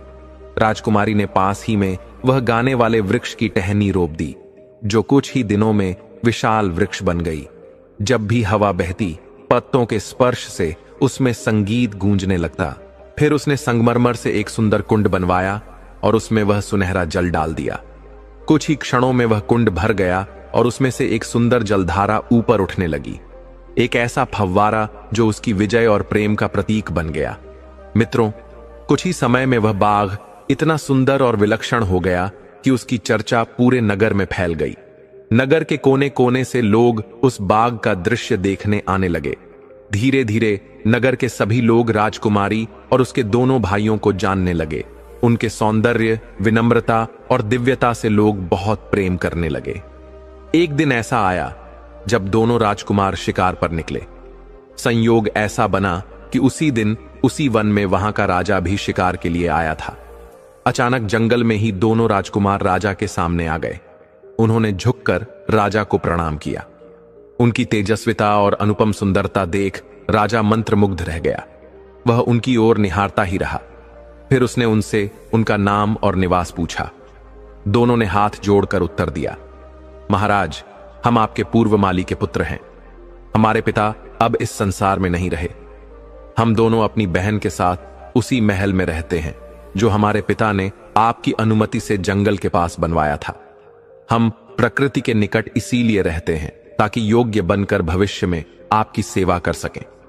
राजा ने कहा, यह तो उचित बात है, पर लगता है तुम इस जंगल में शिकार कर रहे थे। क्या तुम्हें पता नहीं कि यह राजसी शिकारगाह है और यहां किसी को शिकार करने की अनुमति नहीं? दोनों ने विनम्रता से उत्तर दिया, महाराज, कृपया क्षमा करें। हमारे पिता की असमय मृत्यु के कारण हमारा मार्गदर्शन करने वाला कोई नहीं है। हम जैसे अन्य युवक भूल कर बैठते हैं, वैसे ही हमसे भी यह त्रुटि हो गई। राजकुमारों की यह विनम्र और सच्ची बातें सुनकर राजा मुस्कुराया और कहा, पुत्रों, क्या तुम्हें शिकार करना आता भी है? दोनों ने उत्तर दिया, हां महाराज, हमें अच्छी तरह आता है। आप आज्ञा दें तो दिखा सकते हैं। राजा ने कहा, ठीक है, मुझे दिखाओ। मित्रों, दोनों राजकुमार थोड़ी ही देर में एक सिंह और एक भालू का शिकार कर लाए और राजा के सम्मुख रख दिया। राजा उनकी वीरता से अत्यंत प्रसन्न हुआ और बोला, हे पुत्रों, मैं तुमसे अलग नहीं रहना चाहता, इसलिए मैं चाहता हूं कि तुम दोनों मेरे साथ महल चलो और मेरे साथ भोजन करो। राजकुमारों ने झुककर कहा, महाराज, हम अभी आपके साथ नहीं चल सकते। यह हमारी उद्दंडता नहीं, हमारी परंपरा है, इसलिए क्षमा करें। राजा ने आश्चर्य से पूछा, क्यों नहीं चल सकते? उन्होंने कहा, हमारी एक बहन है, हम तीनों कोई भी निर्णय मिलकर करते हैं। यदि वह अनुमति दे तो हम अवश्य पधारेंगे। राजा ने कहा, इस बात से मुझे बड़ी प्रसन्नता हुई कि तुम भाई बहन परस्पर सलाह से कार्य करते हो। जाओ, आज अपनी बहन से पूछ लो और कल इसी स्थान पर हमसे मिलना। दोनों राजकुमार राजा से अनुमति लेकर घर लौट आए, लेकिन घर आकर वे यह महत्वपूर्ण बात अपनी बहन से कहना भूल गए कि राजा ने उन्हें आमंत्रित किया था। अगले दिन जब वे पुनः शिकार पर गए तो राजा ने पूछा, क्या तुमने अपनी बहन से अनुमति ली? राजा के प्रश्न पर वे घबरा गए और एक दूसरे की ओर देखने लगे। उन्होंने स्वीकार किया, महाराज, हमसे भूल हो गई, हम यह बात अपनी बहन को बताना भूल गए। राजा ने सहजता से कहा, कोई बात नहीं, आज नहीं तो कल पूछ लेना। दोनों घर लौटे और अपनी बहन से बोले, बहन, आज जब हम शिकार खेलने गए तो हमें वहां के राजा मिले और उन्होंने हमें भोजन पर आमंत्रित किया है। राजकुमारी ने मुस्कुराते हुए कहा, यह तो तुम्हारा सौभाग्य है, पर रुको। राजा, योगी, अग्नि, जल, इनकी उल्टी रीत, इनसे सावधान रहना चाहिए। मुझे थोड़ा समय दो। पहले मैं बोलने वाली चिड़िया से पूछ लूं कि राजा का आमंत्रण स्वीकार करना उचित है या नहीं। राजकुमारी तुरंत चिड़िया का पिंजरा लेकर अपने कक्ष में आई और बोली, चिड़िया रानी, तुम सब जानती हो, तुमसे कुछ भी छुपा नहीं है और तुम्हारी सलाह सदैव सही होती है। मुझे बताओ, मेरे भाइयों को राजा ने निमंत्रण दिया है, क्या उन्हें जाना चाहिए? चिड़िया ने उत्तर दिया, मालकिन, तुम्हारे भाइयों को अवश्य जाना चाहिए। राजा समस्त प्रजा का स्वामी होता है और उसका मेहमान बनने में कोई दोष नहीं है। वे प्रेम पूर्वक जाएं, परंतु जाते समय राजा को भी अपने घर भोजन का निमंत्रण देकर आएं। राजकुमारी ने एक और प्रश्न किया, यदि राजा हमारे घर आए तो क्या मुझे उसके सामने आना चाहिए? चिड़िया ने कहा, इसमें कोई संकोच नहीं होना चाहिए। राजा अपनी प्रजा के लिए पिता तुल्य होता है और पिता के सामने उपस्थित होने में कोई झिझक नहीं होनी चाहिए। मित्रों, जब चिड़िया से सब कुछ जान लिया गया, तब राजकुमारी ने श्रद्धा भाव से अपने दोनों भाइयों को राजा के निमंत्रण पर जाने का आदेश दे दिया। अगले दिन दोनों भाई उस पवित्र वन में जाकर राजा से मिलते हैं और अत्यंत विनम्रता से कहते हैं, महाराज, हम आपके अमूल्य निमंत्रण को विनय पूर्वक स्वीकार करते हैं, किंतु एक शर्त पर, जब आप भी हमारी ओर से आने के निमंत्रण को स्वीकार करेंगे। राजा इस सरल प्रेम से भरे प्रस्ताव को सहर्ष स्वीकार कर लेते हैं। राजा दोनों राजकुमारों को अपने महल में आमंत्रित करता है और उनके स्वागत सत्कार में कोई कसर नहीं छोड़ता। इतने आत्मीय और भव्य आतिथ्य से कुछ दरबारी ईर्ष्या से भर जाते हैं। वे सोचते हैं, आखिर इन अपरिचित युवकों के प्रति राजा इतना दयालु क्यों है। राजमहल के कर्मचारियों के मन में भी यह प्रश्न उठता है, इन अनजाने राजकुमारों का ऐसा सत्कार क्यों हो रहा है। लेकिन जब वे दोनों राजकुमारों की शालीनता, तेजस्विता और मधुर व्यवहार को देखते हैं तो उनके मन भी उन पर मोहित हो जाते हैं। वे सोचते हैं, यदि वह रानी जिसे राजा ने कभी कैद कर लिया था उसके गर्भ से संतान उत्पन्न होती तो संभवतः वे भी इतने ही योग्य और सुंदर होते। अब वह मोर, जो इस कथा का मूक साक्षी है, अपनी पत्नी से कहता है, हे प्रिय, जब राजा महल में आया उस समय भोजन का वेला था। सोने के पात्रों में भोजन परोसा गया और राजा ने उन दोनों राजकुमारों को सादर भोजन के लिए आमंत्रित किया। दोनों राजकुमार अत्यंत मर्यादित और विनीत थे। राजा ने उन्हें अनेक प्रकार से परखा, किंतु वे हर कसौटी पर खरे उतरे। राजा के मन में यह भाव उठने लगा कि काश ये वीर, बुद्धिमान और तेजस्वी कुमार उसी के पुत्र होते। राजा अब उनसे और भी अधिक आकर्षित हो गया। भोजन उपरांत राजा उन्हें अपने कक्ष में ले जाकर लंबे समय तक वार्ता करता रहा। उनके विचार सुनकर उसका हृदय संतोष और प्रेम से भर गया। फिर राजा ने संगीत और नृत्य की व्यवस्था की। श्रेष्ठ गायक और वादक बुलाए गए, जिन्होंने अपनी कला से सभी को अभिभूत कर दिया। नृत्यांगनाओं का नर्तन, नाटककारों की प्रस्तुति, सब कुछ अत्यंत दिव्य अनुभव प्रदान कर रहा था। यह आयोजन संध्या तक चलता रहा। संध्या समय दोनों कुमारों ने नम्रता से राजा से विदा मांगी और कहा, महाराज, कृपा कर अब आप भी हमारे छोटे से आश्रय में पधारें और हमें अनुग्रहित करें। राजा ने उनका निमंत्रण स्वीकार किया। वे दोनों कुमार लौटकर अपनी बहन से सब कुछ कहते हैं। राजा ने हमारा अत्यंत स्नेह से स्वागत किया और वादा किया है कि कल शिकार के बाद वे हमारे घर आएंगे। राजकुमारी ने गंभीरता से उत्तर दिया, भाइयों, तुम चिंता मत करो, मैं अपनी प्यारी चिड़िया से परामर्श करके समस्त प्रबंध करूंगी। फिर वह चिड़िया का पिंजरा लेकर एकांत में जाती है और सारी बात बताती है। चिड़िया प्रसन्न होकर कहती है, मालकिन, यह तो तुम्हारा सौभाग्य है। राजा का स्वागत विशेष और श्रद्धा से होना चाहिए। मेरा सुझाव है, खीर बनाओ और उसमें मोतियों की सजावट करो। राजकुमारी चौंक जाती है, यह कैसी खीर? मोती तो हंस खाते हैं, क्या राजा भी खाएंगे? और फिर पूछती है, इतने मोती कहां से लाऊंगी? चिड़िया कहती है, पूर्व दिशा में जो वृक्ष है उसकी जड़ में खुदाई कराओ, वहां तुम्हें मोतियों से भरा एक स्वर्ण पात्र मिलेगा। राजकुमारी दो सेवकों को साथ लेकर वृक्ष की जड़ खुदवाती है और वहां सचमुच एक संदूक पाती है जिसमें सुंदर आभूषण और विविध रंगों के मोती भरे होते हैं। वह अत्यंत आनंदित होती है और अब चिड़िया पर उसका विश्वास संपूर्ण हो जाता है। फिर वह अपने घर की ऐसी सफाई कराती है कि वह स्वर्ण महल सा चमक उठता है। उधर दोनों राजकुमार उत्तम वस्त्र पहनते हैं और घोड़ों पर सवार होकर शिकार के लिए निकल पड़ते हैं। जंगल में वे राजा के साथ कुछ समय शिकार करते हैं, किंतु उस दिन तेज गर्मी के कारण वे जल्दी लौटने का निर्णय लेते हैं। राजा केवल 2 सैनिकों को लेकर राजकुमारों के घर आता है। द्वार पर पहुंचते ही राजकुमारी श्रद्धा से हाथ जोड़कर राजा को प्रणाम करती है। राजकुमार राजा से कहते हैं, महाराज, यह हमारी बहन है। राजा उसका मुखमंडल देखता है और उसमें कुछ पहचानी सी छवि पाता है, पर याद नहीं कर पाता कि वह चेहरा उसे किसकी याद दिलाता है। फिर राजकुमारी राजा को आदर पूर्वक भीतर ले जाती है। राजा जब भवन देखता है तो प्रशंसा से कहता है, तुमने अपने घर की सुंदरता से मेरे मन को प्रसन्न कर दिया है। अब मुझे अपना बाग भी दिखाओ। किसी ने मुझे तुम्हारे बाग की अत्यधिक प्रशंसा की थी। क्या यह वही बाग है जो तुम्हारे पिताश्री ने लगाया था? राजकुमारी श्रद्धा से सिर झुकाकर राजा को उस बाग में ले जाती है। राजा उस बाग में खड़ा हुआ था, किंतु उसकी दृष्टि जैसे किसी अदृश्य प्रेरणा के वशीभूत उस फव्वारे की ओर खींच गई। वह फव्वारा जो बाघ के मध्य में था, अपने स्वर्णिम जल से आकाश को छूने का प्रयास करता जान पड़ता था। उसकी चमक और उसकी ध्वनि राजा के चित्त को मंत्रमुग्ध कर रही थी। जब वह आगे बढ़ा तो एक वृक्ष से मधुर संगीत की ध्वनि सुनाई दी। राजा विस्मय से भर उठा। क्या यहां किसी गायक को रखा गया है? उसने पूछा। राजकुमारी ने सहज मुस्कान के साथ कहा, नहीं महाराज, यह किसी गायक की ध्वनि नहीं। हमारे बाग में एक विशेष वृक्ष है जिसकी पत्तियां जब हवा से टकराती हैं तो उसी से यह संगीत उत्पन्न होता है।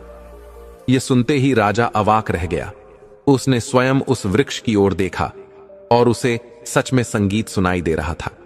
राजा के मुख से निकला, ऐसी वस्तु तो मैंने कभी न देखी न सोची। उसने पूछा, यह अद्भुत वस्तु तुम्हें कहां से प्राप्त हुई? राजकुमारी ने गंभीर स्वर में कहा, महाराज, कृपया यह मत पूछिए कि हमने इसे कहां से पाया। हम इसे मृत्यु के द्वार से निकाल कर लाए हैं। फिर उसने धीरे से कहा, मेरे पास एक और वस्तु है जो और भी विलक्षण है। एक चिड़िया जो मनुष्य की तरह बोलती है। जब यह गाती है तो सारे पक्षी इकट्ठा हो जाते हैं और इसके साथ सुर मिलाते हैं। राजा चिड़िया के पिंजरे तक गया और उस अद्भुत प्राणी को देखने लगा। चिड़िया भी उसे अपनी चमकदार आंखों से एकटक घूरती रही, जैसे वह राजा के अंतर्मन तक झांक रही हो। राजा को उसके भीतर एक तीव्र चेतना और अधिकार का अनुभव हुआ। जैसे ही राजा कुछ कहने को हुआ, चिड़िया गंभीर और तेज स्वर में बोल उठी, आ गए तुम, हे अत्याचारी राजन, अपनी करनी का फल देखने आए हो।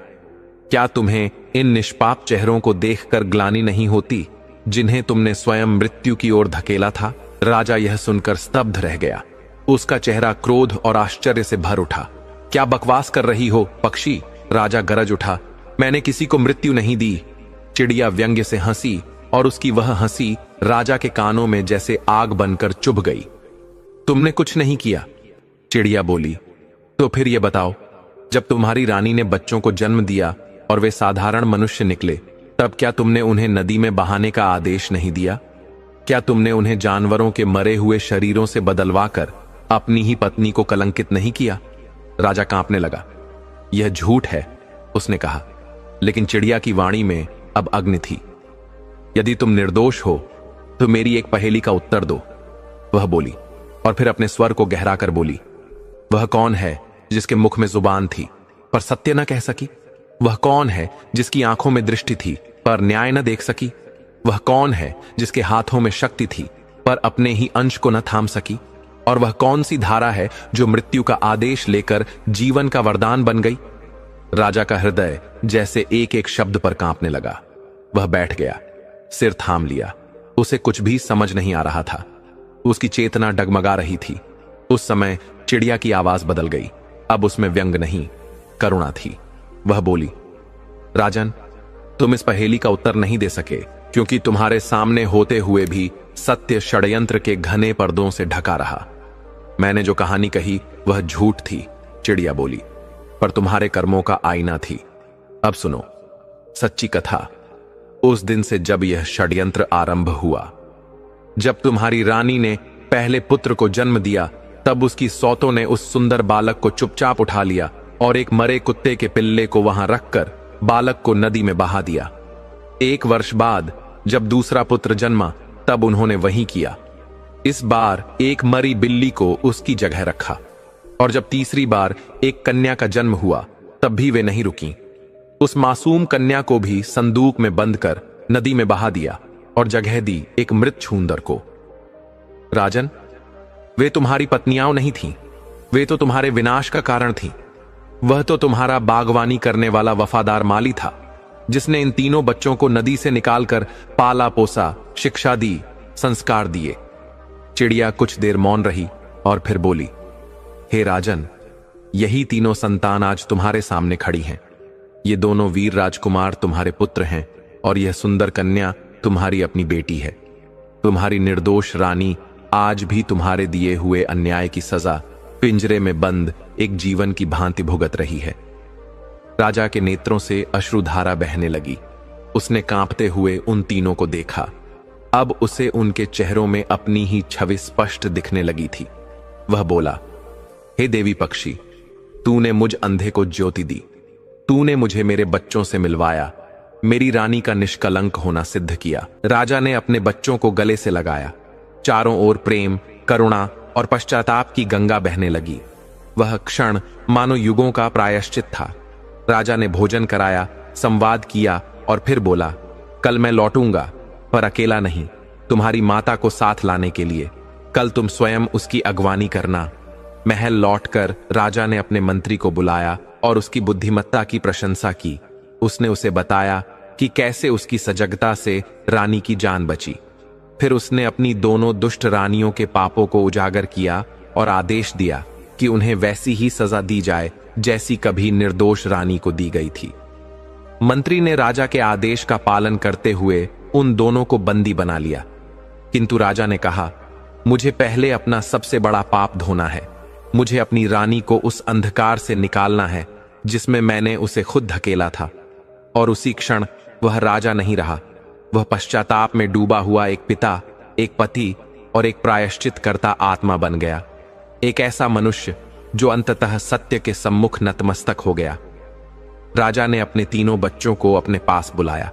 उनकी आंखों में देखकर वह बोले, पुत्रों, पुत्री, आज तुम्हें मेरे साथ उस स्थान पर चलना है जहां तुम्हारी मां वर्षों से प्रतीक्षा कर रही है। पर वहां जो दृश्य तुम देखोगे वह तुम्हारे धैर्य की परीक्षा लेगा, इसलिए संयम रखना। तीनों बच्चे पिता के साथ चल दिए। एक तरफ मां से मिलने की उत्कंठा थी, तो दूसरी तरफ एक अनजाना भय मन में कांप रहा था। जब वे उस चौराहे पर पहुंचे तो वहां लोगों की भीड़ के बीच लोहे का जंग लगा पिंजरा खड़ा था। उस अपमानजनक पिंजरे में एक स्त्री कोने में सिमटी हुई बैठी थी। कभी राजमहल की रानी रही वह स्त्री अब चिथड़ों में लिपटी थी। उसके सुंदर केश अब धूल में लिपटकर जटाएं बन चुके थे। उसका चांद सा मुखड़ा आंसुओं और अपमान की रेखाओं से मलिन हो गया था। उसकी आंखें खुली थीं, लेकिन उनमें कोई भाव नहीं था। वह शून्य में ताकती एक ऐसी काया थी जिसे न दिन का भान था न रात का। यह दृश्य देखते ही तीनों बच्चों की आंखों से अश्रुधारा बह चली। राजकुमारी तो फूट फूट कर रो पड़ी। राजा के हृदय में मानो किसी ने पीड़ा की मुट्ठी कस दी हो। वह कांपते कदमों से पिंजरे के पास गया और अपने हाथों से उसका जंग लगा भारी ताला खोला। दरवाजे की कराह भरी ध्वनि के साथ पिंजरा खुला। राजा भीतर गया और रानी के समक्ष घुटनों के बल गिर पड़ा। उसने रानी के धूल से भरे चरण पकड़ लिए और एक अबोध बालक की तरह फूट फूट कर रोते हुए कहा, रानी, मुझे क्षमा कर दो। मैं तुम्हारा अपराधी हूं। मैंने तुम्हारी नहीं, झूठे शब्दों की बातों पर विश्वास किया। मैंने अपनी दुनिया अपने ही हाथों से उजाड़ दी। हे प्रिय, मेरी ओर देखो, मैं तुम्हारा सिद्धार्थ हूं। रानी ने धीरे धीरे अपनी निर्जीव दृष्टि उठाकर उसकी ओर देखा, लेकिन उसमें कोई पहचान नहीं थी। वर्षों का अपमान, अकेलापन और पीड़ा उसकी चेतना को हर चुके थे। उसने राजा को देख सहम कर खुद को और भी सिकोड़ लिया। वह जैसे किसी यातना देने वाले के आने से भयभीत हो। राजा की निराशा सीमा पार कर गई। उसने अपने बच्चों को इशारा किया। तीनों बच्चे धीरे धीरे भीतर आए। राजा ने रानी का हाथ थाम कर कहा, रानी, देखो इन्हें, ये तुम्हारे सपने हैं। राजकुमारी अपनी मां के पास बैठ गई। उसने धीरे से अपने हाथ मां के सूखे गालों पर रखे। उसकी आवाज में इतना प्रेम और करुणा था कि वर्षों से जमी पाषाणता में एक कंपन हुआ। बड़े राजकुमार, जिसके बाल एक ओर से सोने जैसे और दूसरी ओर से चांदी जैसे थे, उन्होंने मां का हाथ थामा। मां, हम आ गए हैं। रानी की शून्य आंखों में एक धीमी लौ सी जागी। उसने कांपते हाथों से बच्चों के चेहरे देखे। राजकुमारी के आंसू पोंछे, बेटों के सिर पर हाथ फेरा। उसकी स्मृति में पुरानी बातें तैरने लगी। वे सपने जो उसने बहनों को सुनाए थे। उसकी जिह्वा से वर्षों बाद कांपते हुए शब्द निकले, बच्चे, मेरे बच्चे। राजा ने तत्काल कहा, हां रानी, ये हमारे बच्चे हैं। तुमने कोई राक्षस नहीं इन फूलों को जन्म दिया है। देखो, ये तुम्हारा बेटा है, जिसके हंसने से फूल झरते हैं, और यह जिसकी आंखों से मोती बरसते हैं, और यह तुम्हारी चांद सी बेटी। ये सब तुम्हारा सत्य है रानी, तुम्हारा। ये सुनते ही रानी की आंखों से जैसे वर्षों का दर्द, अपमान और संताप एक साथ बह निकले। वह बच्चों से लिपट गई, उन्हें चूमने लगी, जैसे कोई मृतप्राय पौधा अमृत पा गया हो। उसके जीवन में नया प्रभात हुआ। जब उसकी आत्मा थोड़ी शांत हुई तो उसने भरी आंखों से राजा की ओर देखा। उसकी वाणी अब स्थिर थी। स्वामी, मैंने आपको अपने प्राणों से अधिक प्रेम किया, पर आपने मेरी आंखों की सच्चाई पर नहीं, झूठे षड्यंत्रों पर विश्वास किया। प्रेम विश्वास पर खड़ा होता है और आपने उसी नींव को तोड़ दिया। फिर उसने कांपती आवाज में पूछा, किसने किया यह सब? हमारी खुशियों का शत्रु कौन था? राजा ने सिर झुकाकर कहा, रानी, तुम्हारी अपनी बहनें। रानी को यह सुनकर आघात लगा। वह अवाक रह गई। मेरी बहनें? नहीं, वे ऐसा नहीं कर सकती। उसके भीतर एक और वज्रपात हुआ। जिनसे उसने स्नेह किया, उन्होंने ही उसके विश्वास का चीरहरण किया। राजा ने उसका हाथ थामकर कहा, अब और नहीं रानी, अब दुख नहीं, केवल सुख होगा। चलो चलो अपने महल। तुम्हारा सिंहासन, तुम्हारा सम्मान और तुम्हारे बच्चे सब तुम्हारी प्रतीक्षा कर रहे हैं। रानी ने अपने बच्चों का हाथ थामा और उस अपमान के पिंजरे से बाहर आई। पूरी प्रजा, जो कल तक उसे अपशब्द कहती थी, आज सिर झुकाए पश्चाताप में खड़ी थी। राजा, रानी और तीनों बच्चे राजमहल की ओर चल पड़े, एक नवीन प्रकाश की ओर। राजा ने मंत्री को आदेश दिया, मंत्री जी, उन दोनों दुष्ट बहनों को कल राजसभा में प्रस्तुत किया जाए। न्याय अब सबके सामने होगा। अगले दिन का सूरज जब उदित हुआ, राज दरबार लोगों की भीड़ से भर चुका था। हर दरबारी, हर सैनिक और नगर के गणमान्य नागरिक यह देखने आए थे कि वर्षों पूर्व षड्यंत्र रचने वाली बहनों को आज क्या दंड मिलेगा। दरबार के मध्य खड़ी थीं रानी की वे दोनों बड़ी बहनें, जंजीरों में जकड़ी हुई, सिर झुकाए, जिनके चेहरे अब किसी समय के घमंड की परछाई भी नहीं रखते थे। उनके चेहरे पर अब केवल मृत्यु का भय और भीतर से झुलसता हुआ पश्चाताप बचा था। राजा सिद्धार्थ सिंहासन पर विराजमान थे। उनका मुख कठोर था, क्रोध और धर्म की लौ में तपता हुआ। उन्होंने अपने तेजस्वी स्वर में कहा, इन दो स्त्रियों ने केवल अपनी बहन से नहीं, बल्कि राज्य, वंश और न्याय से विश्वासघात किया है। ईर्ष्या की ज्वाला में इन्होंने 3 मासूम बच्चों को मिटाने का प्रयत्न किया और एक निरपराध स्त्री को अपमान और पीड़ा की आग में वर्षों तक झोंक दिया। इस अपराध की केवल एक ही सजा है, मृत्यु। इन्हें उसी चौराहे पर फांसी दी जाए जहां इनकी बहन को पिंजरे में अपमानित खड़ा देखा गया था। पूरा दरबार स्तब्ध हो गया। तभी एक कोमल पर दृढ़ स्वर उभरा, रुकिए महाराज। सबकी आंखें उस आवाज की ओर मुड़ी। वह रानी थी, अपनी तीनों संतानों के साथ धीरे धीरे सिंहासन की ओर बढ़ती हुई। उसकी चाल में अपूर्व शांति और गरिमा थी। वह अपनी बहनों के सामने जा खड़ी हुई। जंजीरों में बंधी वे दोनों बहनें रानी को देखकर कांप गईं। वे उसकी आंखों में आंख मिलाने का साहस नहीं कर पा रही थीं। रानी ने एक गहरी सांस ली। उसकी आवाज में वर्षों की तपन थी। बहन, मैंने तो तुम्हें मां का स्थान दिया था, तुम्हें अपना सहारा समझा, सम्मान दिया, स्नेह दिया, लेकिन तुमने मेरी पीठ में खंजर घोंप दिया। क्या मेरा रानी बनना इतना असहनीय था कि तुम मेरी और मेरे बच्चों की मृत्यु की कामना करने लगी? जब मैं तुम्हें गले लगाती थी, क्या वो प्रेम तुम्हें महसूस नहीं हुआ? क्या ईर्ष्या ने तुम्हें इतना अंधा कर दिया कि रिश्तों की सारी गरिमा राख हो गई? उसकी बातें दोनों बहनों की आत्मा को बाणों की तरह बेध रही थीं। अब वे खुद को रोक न सकीं। दोनों बहनें उसकी चरणों में गिर पड़ीं और बिलख बिलख कर रोने लगीं। बड़ी बहन कहने लगी, हमें क्षमा कर दे छोटी, हम अपने अपराध के योग्य नहीं हैं। जब तुम्हें रानी के रूप में देखा और स्वयं को दासी के समान, तो हमारे भीतर विष भर गया। हम पागल हो गई थीं, हमें मर जाना चाहिए। रानी की आंखों से भी आंसू बहने लगे। उसने उन्हें उठाया और राजा की ओर देखकर कहा, महाराज, मैं आपसे एक याचना करती हूं। राजा ने कहा, रानी, तुम जो कहोगी वैसा ही होगा, लेकिन इन अपराधियों के लिए क्षमा मत मांगना। रानी का स्वर शांत था। यदि आज मैं भी वही करूं जो इन्होंने मेरे साथ किया, तो मेरे और इनके बीच क्या अंतर रह जाएगा? प्रतिशोध की अग्नि एक को नहीं, दोनों को जलाती है।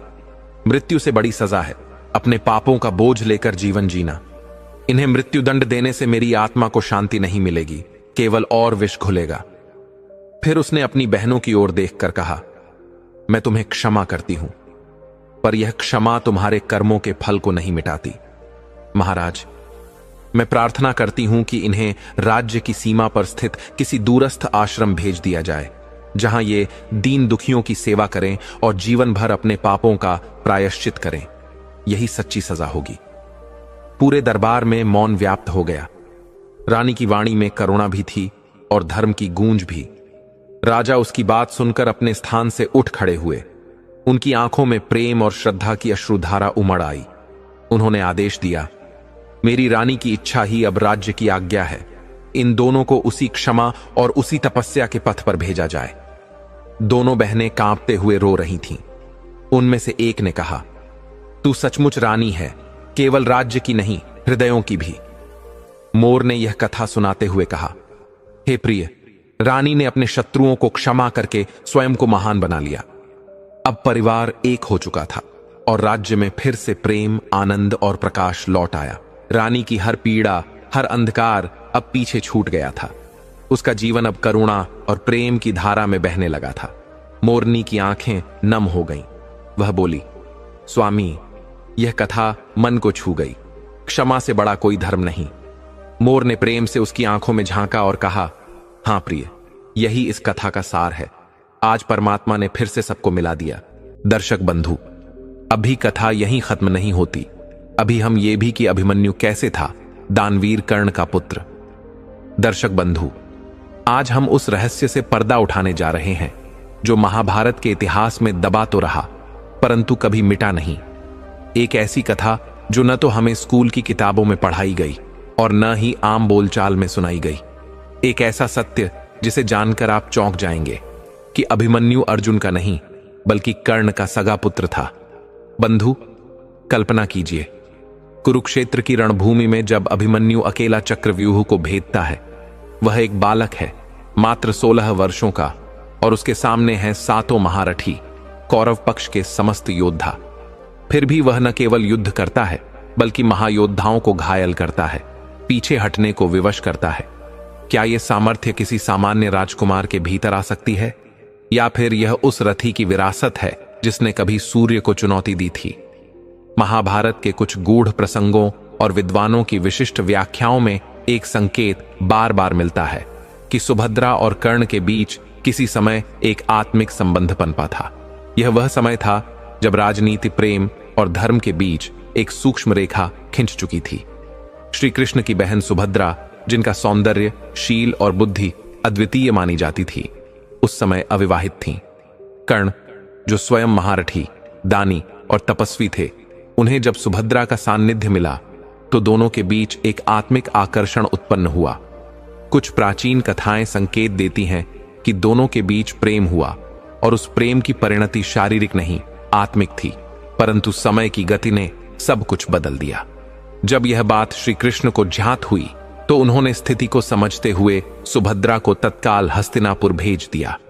वहीं उनका विवाह अर्जुन से करवा दिया गया।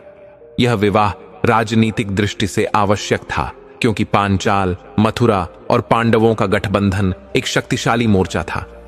लेकिन इसी के साथ एक रहस्य दबा दिया गया। सुभद्रा उस समय गर्भवती थी, और उस गर्भ में जो बालक था वह अर्जुन का नहीं, कर्ण का पुत्र था। बंधु, इस कथन को केवल कल्पना न समझें। सोचिए, अभिमन्यु का स्वभाव, उसकी गति, उसकी प्रतिभा, सब कुछ कर्ण से मेल खाता है। अभिमन्यु के मुख पर जो तेज था वह अर्जुन के तेज से भिन्न था। उसकी आंखों में जो आग थी वह कर्ण की तरह दहकती थी। वह जो न्यायप्रियता, जो तपस्या, जो धैर्य अभिमन्यु में दिखा, वह कर्ण की वंश परंपरा का ही परिणाम हो सकता है। आप यह भी सोचिए, जब अभिमन्यु युद्ध भूमि में गया तो अर्जुन वहां उपस्थित नहीं थे। श्री कृष्ण ने सब कुछ जानते हुए भी उसे चक्रव्यूह में जाने दिया। क्यों? क्या यह नियति की कोई पूर्व नियोजित लीला थी? क्या कृष्ण स्वयं जानते थे कि यह बालक उनका भांजा नहीं, बल्कि कर्ण का पुत्र है, और उसे वह सम्मान देना आवश्यक है जो उसे इस समाज ने नहीं दिया? महाभारत की व्याख्याओं में एक और संकेत मिलता है। जब कर्ण ने पहली बार अभिमन्यु को देखा तो उसके हृदय में एक विचित्र कंपन हुआ। वह युद्ध की तैयारी में था, पर उसकी दृष्टि कुछ क्षणों के लिए स्थिर हो गई। जैसे किसी भूले बिसरे रिश्ते की स्मृति जाग गई हो। यह वही क्षण था जब एक पिता अपने पुत्र को बिना पहचान के देख रहा था, परंतु आत्मा ने कुछ पल के लिए पहचान लिया। कर्ण को अंत तक यह झांत नहीं हुआ कि अभिमन्यु उसी का पुत्र था, परंतु जब अभिमन्यु चक्रव्यूह में लड़ रहा था तो कर्ण ने उसकी रक्षा नहीं की।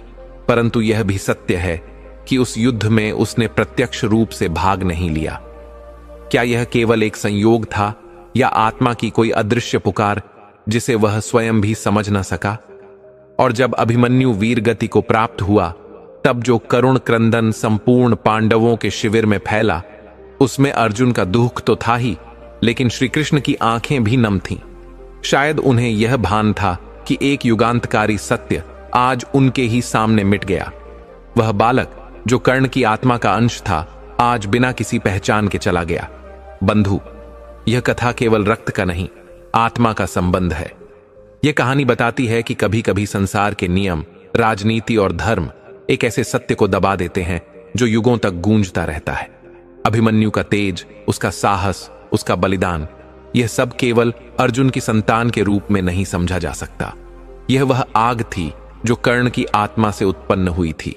वह कर्ण जिसे समाज ने सूत पुत्र कहकर ठुकराया और उसका पुत्र भी बिना अपने पिता के नाम के वीर गति को प्राप्त हुआ। अब सोचिए, क्या यह न्याय है? क्या यह इतिहास का सबसे गूढ़ रहस्य नहीं है?